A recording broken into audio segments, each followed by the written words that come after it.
just the sandstone, is that correct? Yes. You can see it sort of falling off the wall on the ground there, just decaying naturally with time. It's literally crumbling. Lacey Reinhardt, owner of Haunted STL Tours, is a lifelong St. Louisan who cares deeply about her city.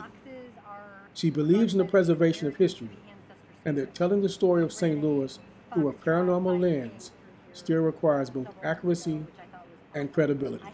What really spurred me to make the transition from hobby to business was attending some other paid paranormal investigations and ghost tours, where the stories of our city, my city, were being told incorrectly and in a pretty sensational manner.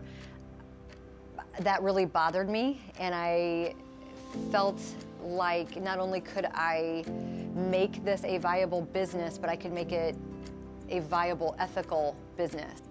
The city of St. Louis has 79 neighborhoods, and as Lacey's tour takes you through them, you will see they all have their unique story. The North Water Tower District, Hyde Park, Old North, I mean, any of them. I can't think of a single neighborhood that is in the city of St. Louis that doesn't have a story to tell. I'm gonna have to watch how much I share here, not because of, sensationalism, but just because of consideration. Her journey of St. Louis history is also a journey through the lives of this city's most influential families.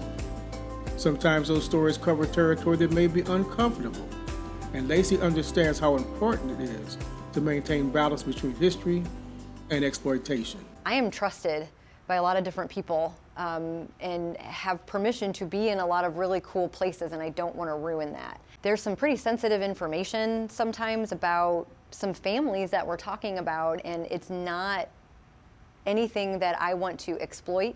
Lacey reminds us that for all of our great history, some stories were still told only at the margins. Jacques Clay Morgan was a Haitian refugee who at one time owned over 1 million acres of St. Louis.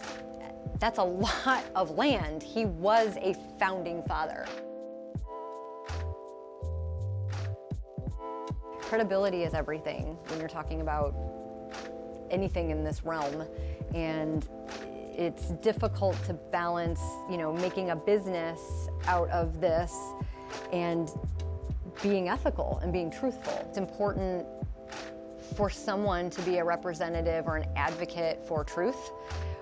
Edutainment is not a bad thing. You can do both. I can entertain people with the weird and the creepy and the strange and the paranormal, but I can also clarify some of the misrepresentation about a lot of things. Tourists who come and think that they're getting a good representation of our city, that they are actually leaving with truth. I don't want to be embarrassed later, and I don't want anyone else to leave here with misinformation.